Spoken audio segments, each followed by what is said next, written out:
ได้เวลาให้อาหารกบน้อยนี่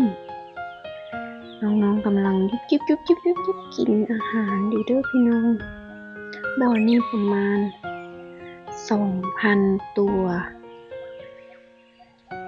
บ่อนี้เพิ่งเอามาได้2 วันพี่น้องเดี๋ยวจะมาอัปเดตทุกๆอาทิตย์ให้ดู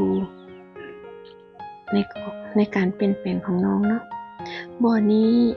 จะประมาณ10 วันน้องก็จะโตอีกระดับหนึ่งกบเลี้ยงไว้เพื่อสร้างรายได้เนาะพี่น้องเนาะไว้ขายนี่แหละบ่อนี้ประมาณ 2,000